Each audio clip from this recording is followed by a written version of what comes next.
Hi, today I'm going to cover day 3 DevOps.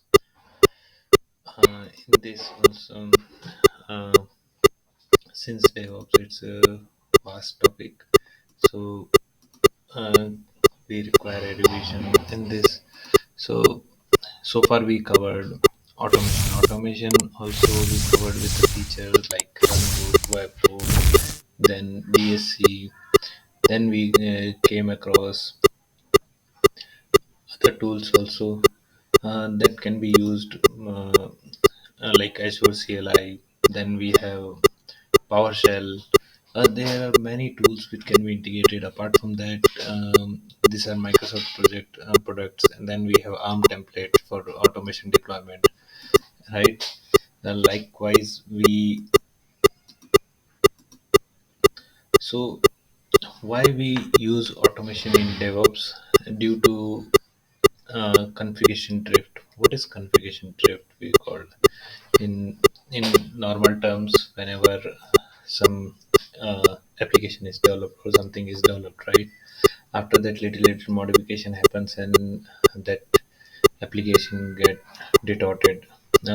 It's not distorted; it's ready to use also. However, but due to that modifications, nobody knows how to track that modification when it happens, and that implicates to once you go for modernization or something, then it becomes very hectic and not easy to troubleshoot which was the original code and how it got uh, ref- uh, adapted into a new one, right?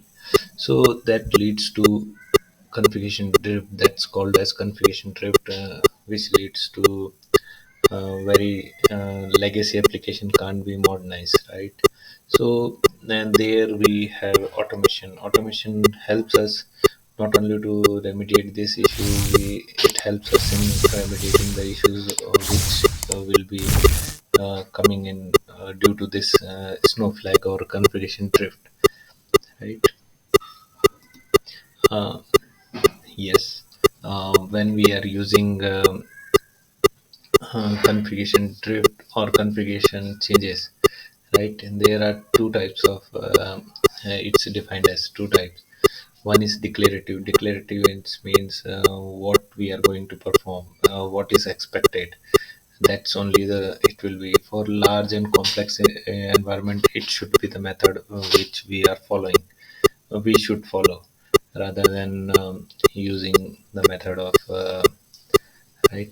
Im- Imperative uh, is how we are going to modify the things, but it's not applicable for complex environment because if you are having every time modification like that, then it will be not easy to uh, again it leads to configuration drift. To avoid configuration drift, we should have declarative approach, that this is the methodology we are going to follow, and this is here what is our output and how we will going to proceed on that out.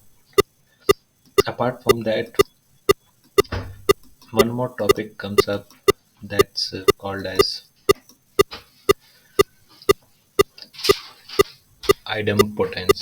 Idempotence is one of the term which can be used heavily. It's one of the mathematics term which is used when we are having um, what we can say, like um, once a model is built, we can replicate into multiple times.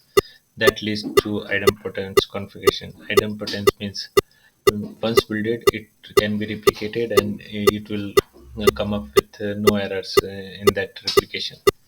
That's only the part. Thank you.